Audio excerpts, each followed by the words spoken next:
پانی کی طبعی یا پھر کیمیائی اس کے ساتھ ساتھ حیاتیاتی خصوصیات میں تبدیلی ہوتی ہے، جس کی وجہ سے پانی آلودہ ہوتا ہے، اسی کو ہم آبی آلودگی کہتے ہیں۔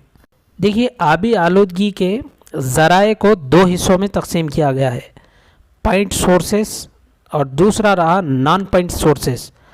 پوائنٹ سورسز کی اگر بات کریں، پوائنٹ سورس کے بموجب ایسے آلودگر جو ایک یا واحد ذریعے سے تعلق رکھتے ہیں، مثال کے طور پر فیکٹری سے پانی کا اخراج یا مختلف ناکارہ مادوں کا اخراج، یہ رہا پوائنٹ سورسز۔ اب دوسری اگر بات کریں non point sources, non point sources اس کے ذریعے یا پھر کہیں بموجب نان پوائنٹ سورس کے مختلف قسم کے آلودگر مختلف مقامات کی تبدیلی کے ذریعے خالص پانی کو آلودہ کرتے ہیں۔ مثال کے طور پر بارش کا پانی مختلف مقامات سے بہتے ہوئے آلودہ ہو جاتا ہے، اس کو ہم نان پوائنٹ سورسز کہیں گے۔ اب دیکھیں، یہ تو کامن ہے کہ پانی کا ضابطہ H2O رہا۔ اگر اس کے قدیم نام کی بھی بات کریں، یہ بھی پوائنٹ اہم ہو سکتا ہے، ڈائی ہائیڈروجن مونو آکسائڈ۔ اب دیکھیں، کافی اہم پوائنٹ یہاں پر آپ دیکھ سکتے ہیں۔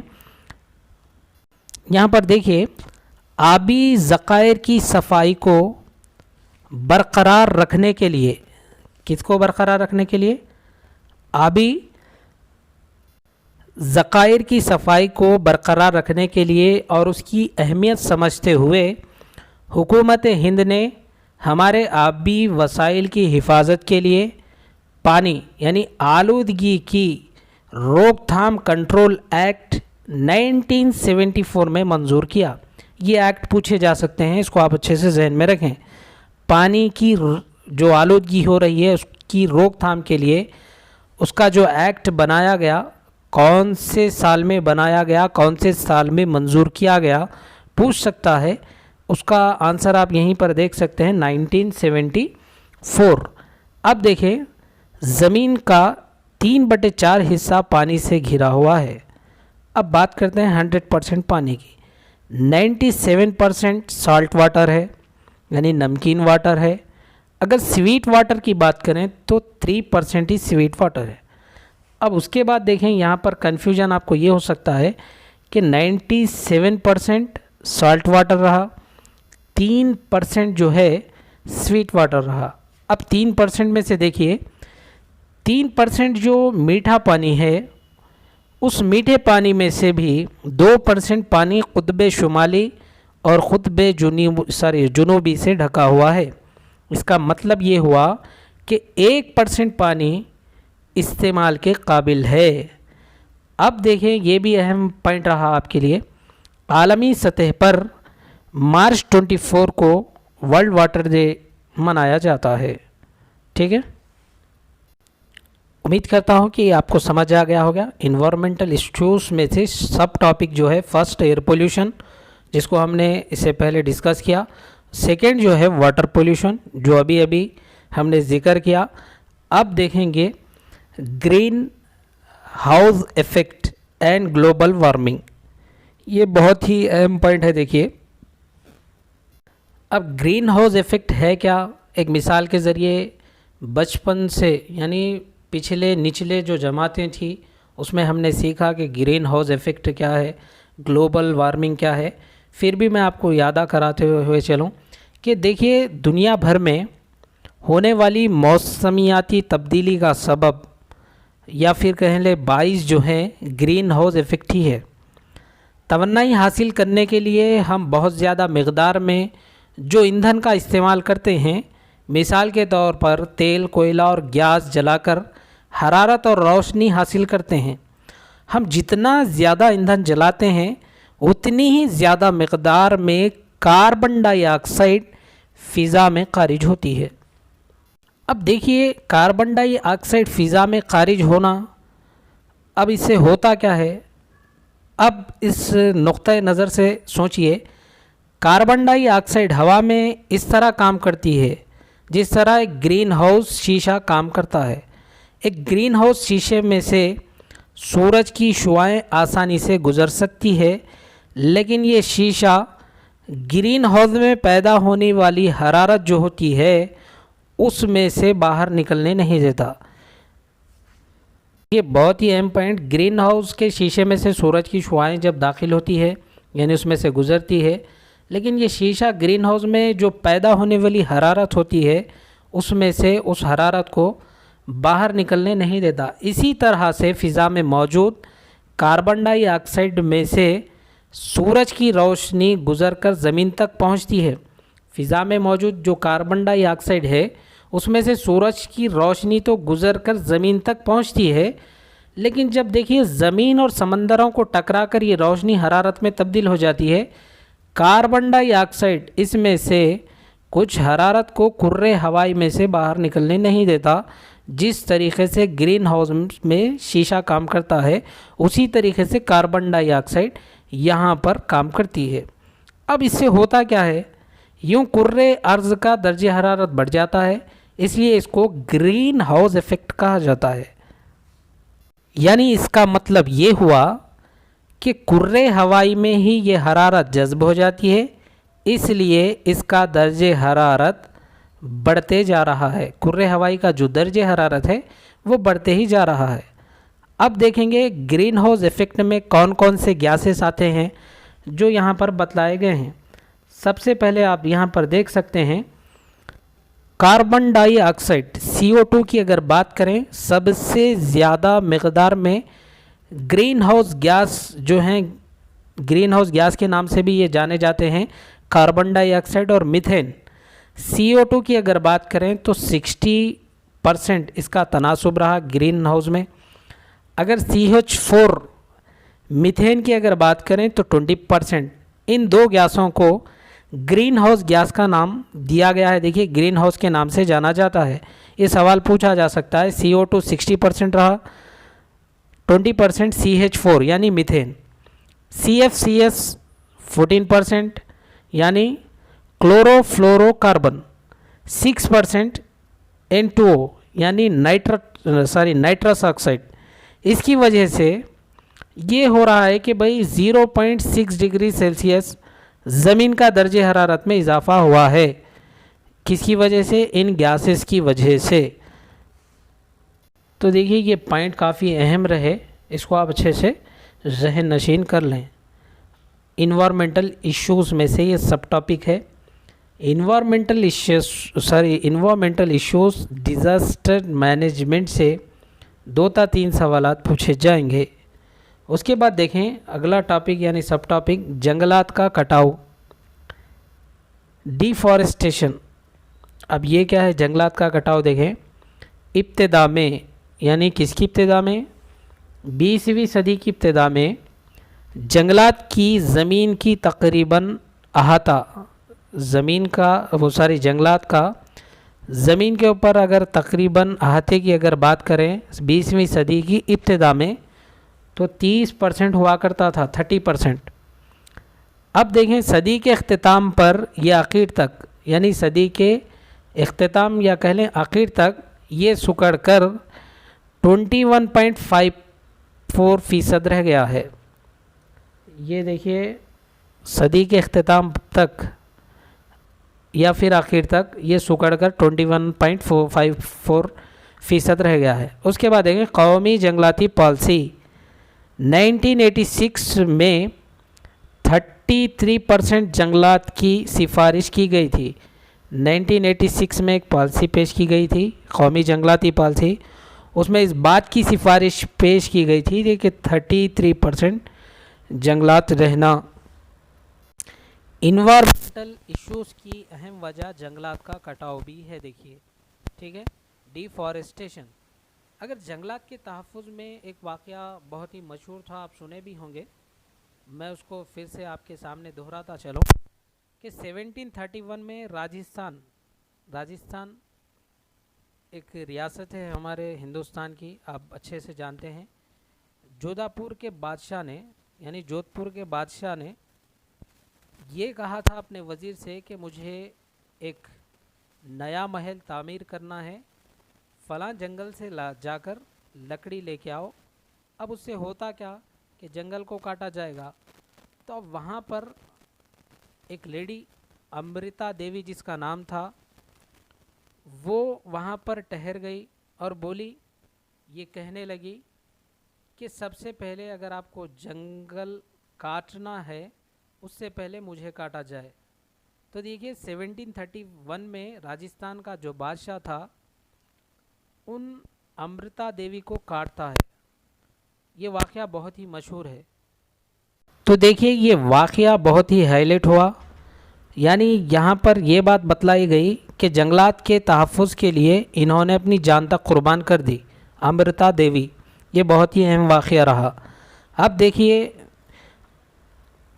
انوائرمنٹل ایشوز سے جتنے اہم ٹاپک تھے یعنی سب ٹاپک میں نے آپ کے سامنے رکھے۔ اب ہم دیکھیں گے ڈیزاسٹر مینجمنٹ۔ اب یہ کیا ہے؟ یہ بہت ہی اہم ہے۔ ڈیزاسٹر مینجمنٹ کسے کہتے ہیں؟ مصیبت یا پھر کہیں آفات کی روک تھام۔ اب آفات کیا ہے آپ کو اچھے سے معلوم، زمینی آفات، آسمانی آفات۔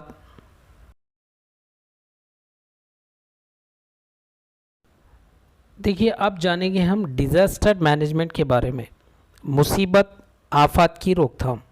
What is disaster? آفات کیا ہے؟ دیکھیے آفت ایک بحرانی صورتحال ہے جو صلاحیتوں سے کہیں زیادہ ہے۔ ڈیزاسٹر ایک crisis situation that for exceeds the capabilities. Disasters کی اصطلاح فرانسیسی لفظ ڈیزاسٹر سے ماخوذ ہے جس کا مطلب ہے بیڈ یا پھر ایول اسٹار۔ دیکھیے ڈیزاسٹرز کی جو اصطلاح ہے فرانسیسی لفظ سے اس کو لیا گیا ہے، ڈیزاسٹر سے۔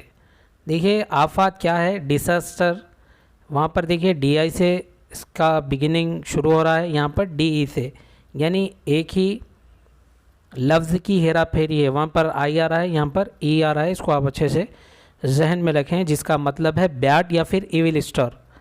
اب دیکھیں اقوام متحدہ یا پھر اس کو اچھے اس سے ذہن نشین کرنے کے لیے UNISDR 22 دسمبر 1992 میں قیام اس کا عمل میں لایا گیا۔ UNO یا پھر UNISDR ڈیزاسٹر کی تعریف اس طریقے سے کرتا ہے، کیونکہ یہ ہمیں جاننا بہت ہی ضروری ہے۔ یہ صرف ہمارے ہندوستان کا مسئلہ نہیں رہا۔ ڈیزاسٹر مینجمنٹ، مصیبت، آفات ہر کنٹری پہ آتی ہے، ہر اسٹیٹ میں آتی ہے، ہر قصبے میں آتی ہے۔ تو یہاں پر اقوام متحدہ ڈیزاسٹر کی تعریف کس طریقے سے کرتا ہے، اس سے پہلے یہ جان لینا چاہیے کہ UNISDR 22 دسمبر 1992 میں اس کا قیام عمل میں لایا گیا۔ UNISDR کا اگر آپ فل فارم جاننا چاہتے ہیں تو آپ یہاں پر دیکھ سکتے ہیں، United nation international Strategy for disasters reduction. تو دیکھیے اقوام متحدہ UNISDR ڈیزاسٹر کی تعریف کس طریقے سے کرتا ہے؟ کسی کمیونٹی یا معاشرے کے کام کاج میں ایک سنگین رکاوٹ جس میں وسیع پیمانے پر انسانی، مادی، اقتصادی یا ماحولیاتی نقصانات اور اثرات شامل ہیں، جو متاثرہ کمیونٹی یا معاشرے کے اپنے وسائل کا استعمال کرتے ہوئے نمٹنے کی صلاحیت سے زیادہ ہے۔ دیکھیے جب آفات آتی ہے، چاہے وہ سیلاب کے ذریعے ہو یا پھر طوفان کے ذریعے ہو یا بھوکمپ جسے ہم زلزلہ کہتے ہیں اس کے ذریعے ہو، جب یہ مصیبتیں آتی ہیں تو انسان کے جانی مالی نقصانات بھی ہوتے ہیں۔ جانی مالی نقصانات، انسان کو اگر جانی نقصانات نہ ہو، معاشی نقصان بھی ہو جائے تو انسان کو پھر سے اپنی زندگی بحال کرنے کے لیے کئی سالوں کا وقفہ لگ سکتا ہے۔ مثال کے طور پر اگر ہم سمجھیں جس طریقے سے کووڈ-19 کا اثر رہا، پوری دنیا پر اس کا اثر رہا۔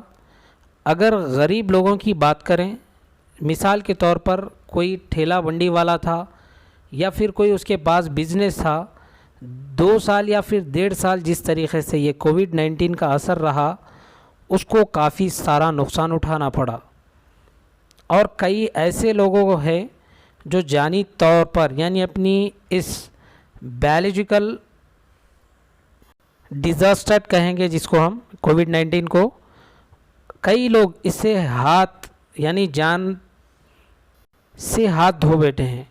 اب اس کے بعد ہم بات کریں گے، یہاں پر آپ دیکھ سکتے ہیں the United nation international Strategy for Disaster reduction definition کی اگر بات کریں تو وہ 3 امپارٹنٹ کمپوننٹس پرووائڈ کرتا ہے۔ اب وہ کون کون سے امپارٹنٹ کمپوننٹس ہیں یہاں پر آپ دیکھ سکتے ہیں، اس کو آپ اچھے سے ذہن نشین کر لیں۔ فرسٹلی اگر بات کریں، دیر شوڈ بی سیریس ڈسرپشنس اور اب normality in life of people. دیکھیے یہ اتنا امپارٹنٹ نہیں رہا، لیکن پھر بھی آپ اس کو اچھے سے نوٹ کر لیجئے ایڈیشنل انفارمیشن کے لیے۔ اب چلیے دیکھتے ہیں ڈیزاسٹر مینجمنٹ کا ایک انڈیا میں ایکٹ بنایا گیا 2005، اس کے مطابق ڈیزاسٹر کی تعریف کیا ہے۔ دیکھیے ڈیزاسٹر کی تعریف اہم رہی UNO یعنی UNISDR United Nations International Strategy for Disaster Reduction. اس کے بعد ڈیزاسٹر مینجمنٹ ایکٹ جو کہ انڈیا کے اندر بنا گیا 2005 کے اندر، جیسا کہ آپ یہاں پر دیکھ سکتے ہیں۔ اب راجیہ سبھا کے اندر 28 نومبر کو وہ بل پاس ہوا، لوک سبھا کی اگر بات کریں تو 12 دسمبر کو 2005 میں ایک قانون یعنی ایک ایکٹ بنا گیا 2005 میں۔ ڈیزاسٹر کی تعریف کس طریقے سے کرتا ہے، یہ بہت ہی اہم رہا، اس کو آپ اچھے سے ذہن نشین کر لیں۔ کسی بھی علاقے میں قدرتی یا انسانی ساختہ وجوہات یا حادثہ یا غفلت سے پیدا ہونے والی تباہی، حادثہ، آفت یا سنگین واقعہ جس کے نتیجے میں کافی نقصان ہوتا ہو یا پھر ہوتا ہے یا انسانی مصائب یا املاک کو نقصان پہنچتا ہے۔ دیکھیے کسی بھی علاقے میں قدرتی یا انسانی ساختہ وجوہات یا حادثہ یا غفلت سے پیدا ہونے والی تباہی، وہ تباہی حادثے کی شکل میں ہو سکتی ہے، آفت یا سنگین واقعہ جس کے نتیجے میں کافی نقصانات ہوتا ہے یا انسانی مصائب یا املاک کو نقصان پہنچتا ہے۔ ڈیزاسٹر کی تعریف، ڈیزاسٹر مینجمنٹ ایک ایکٹ بھی بنایا گیا جس کا میں نے ذکر کیا 2005 کے اندر، ڈیزاسٹر کی تعریف اس طرح اس میں کی گئی ہے۔ اب دیکھیں کسی غیر آباد جگہ پر زلزلہ یا سیلاب کو آفت نہیں سمجھا جا سکتا۔ یہاں غیر آباد جگہ ہے، پلیس ہے، وہاں پر زلزلہ آئے یا پھر سیلاب آئے، اس کو کوئی آفت نہیں سمجھا جا سکتا۔ اب دیکھیں یہاں پر تباہی کے اسباب، تباہی کے اسباب کیوں بنتے ہیں۔ آفات 2 طریقے کی ہوتی ہے، ایک ہے نیچرل ڈیزاسٹر، اس میں کیا ہے زلزلہ، سیلاب، سونامی وغیرہ، یعنی یہ قدرتی آفات کہیں گے۔ آفات کو 2 حصوں میں تقسیم کیا گیا ہے، نیچرل ڈیزاسٹر یعنی قدرتی آفات، قدرتی آفات کی اگر بات کریں تو زلزلہ ہے، سیلاب ہے، سونامی وغیرہ ہے۔ اب اس کے بات کریں مین میڈ ڈیزاسٹر۔ اب یہ مین میڈ ڈیزاسٹر کیا ہے، جیسا کہ بھوپال کا سانحہ ہے، جنگیں ہیں، کلورو فلورو کاربن گیس کا اخراج ہے، گرین ہاؤس گیسوں میں اضافہ بھی ہم نے دیکھا، یعنی یہ مین میڈ ہے۔ ماحولیاتی آلودگی جیسے شور، ہوا، پانی اور مٹی، یہ تمام چیزیں مین میڈ ڈیزاسٹر کہلاتی ہیں۔ اگر نیچرل ڈیزاسٹر کی بات کریں، جیسا کہ بارش کا نہ ہونا خشک سالی کا سبب بنتا ہے، جس سے قحط سالی کا بھی خطرہ لاحق ہو سکتا ہے۔ ضرورت سے زیادہ بارش ہونا، اگر ضرورت سے زیادہ بارش ہوتی ہے تو سیلاب کی شکل اختیار کرتی ہے، جس سے جانی اور مالی دونوں نقصانات ہو سکتے ہیں۔ اب دیکھیں اگلے پیج پر، یہ بہت ہی اہم ہے، یہ بہت اچھے سے آپ ذہن نشین کر لیں۔ اس کو ہم کہیں گے ٹرمنالوجی ورڈ، خطرہ، ہزارڈ، لک اینڈ چانس بھی کہتے ہیں۔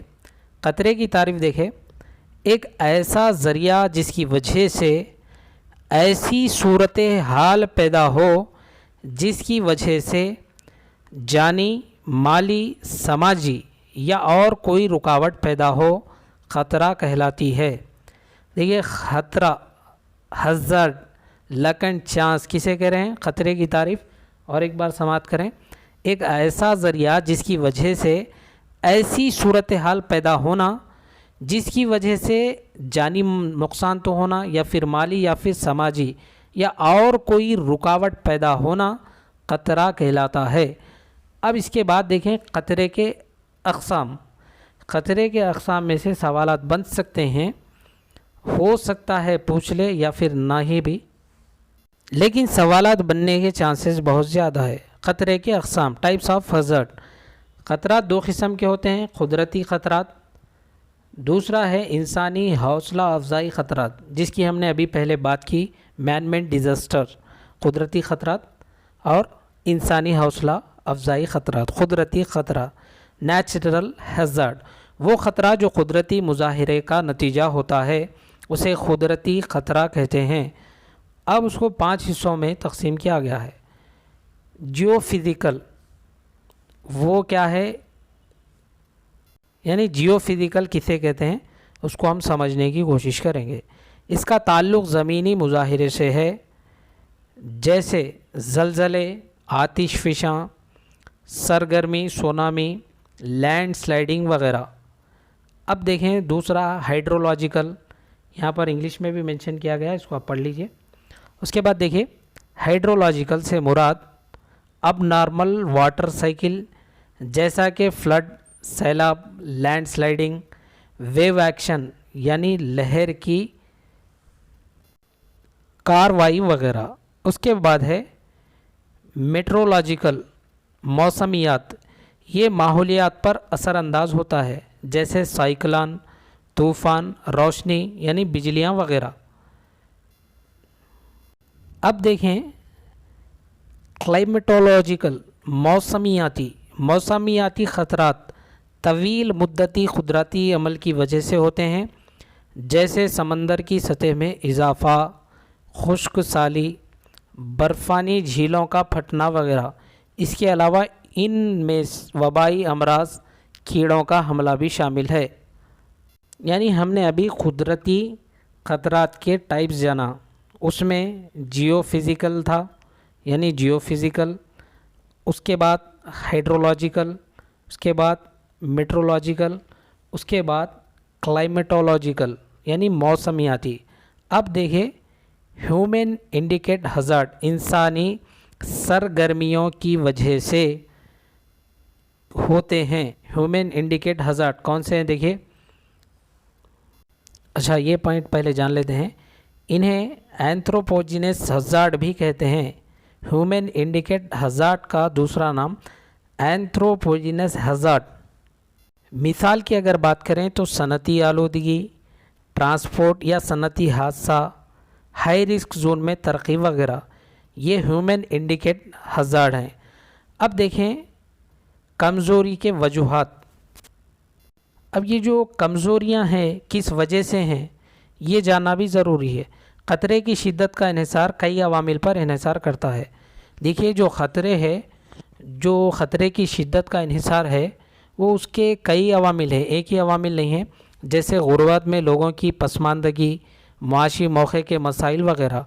اگر اس کے سب ٹاپک دیکھیں یا پھر اس کے پوائنٹ جانیں تو پہلا ہے سیاسی عوامل، پولیٹیکل فیکٹر، دوسرا ہے اقتصادی عوامل، اکنامیکل فیکٹر، تیسرا ہے سماجی عوامل، سماجی عوامل سے مراد سوشل فیکٹر، چوتھا ہے بنیادی ڈھانچے کے عوامل، انفراسٹرکچرل فیکٹر، ماحولیاتی عوامل، انوائرمنٹل فیکٹر۔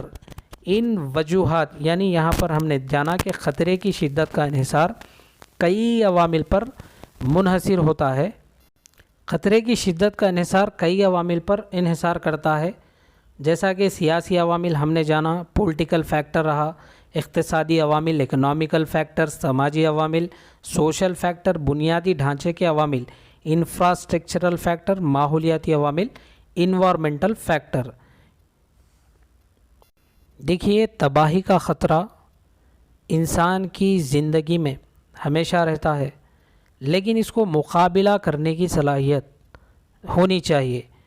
معاشرے میں جتنا زیادہ مقابلہ کرنے کی صلاحیت ہوتی ہے، آفات کو یا پھر خطرات کو اتنا ہی کم کیا جا سکتا ہے۔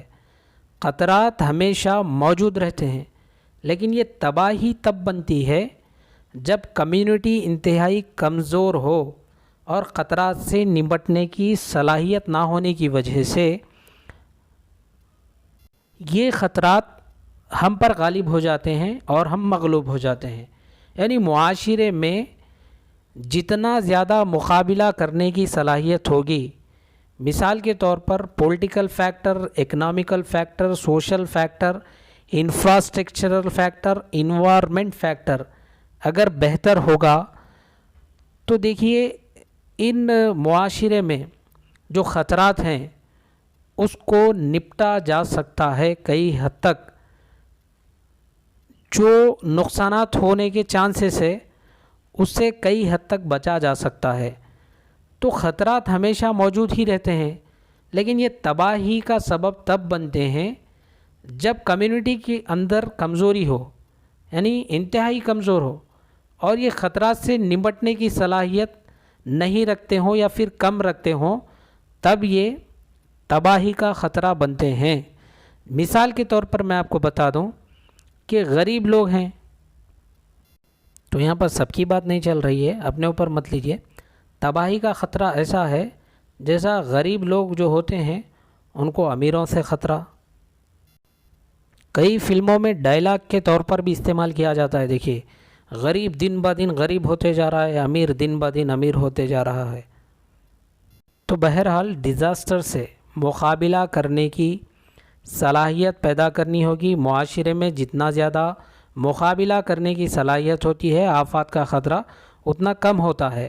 اگر خطرات کی بات کریں تو خطرات ہمیشہ موجود رہتے ہیں، لیکن یہ تباہی کا سبب تب بنتے ہیں جب اس کو فیس کرنا نہیں جانتے ہو، یا پھر کوئی حکمت عملی جسے کہتے ہیں وہ بہت ہی کم ہو یا پھر صلاحیت کم ہو، تب یہ خطرات جو ہوتے ہیں تباہی کا سبب بنتے ہیں۔ تو یہ تھا چھٹا topic, environmental issues disaster management. بہت ہی اہم پوائنٹ تھے جو میں نے آپ کے سامنے رکھے۔ انشاءاللہ تعالیٰ پھر ہماری اگلی ویڈیو میں ملاقات ہوگی۔ السلام علیکم ورحمۃ اللہ تعالیٰ وبرکاتہ۔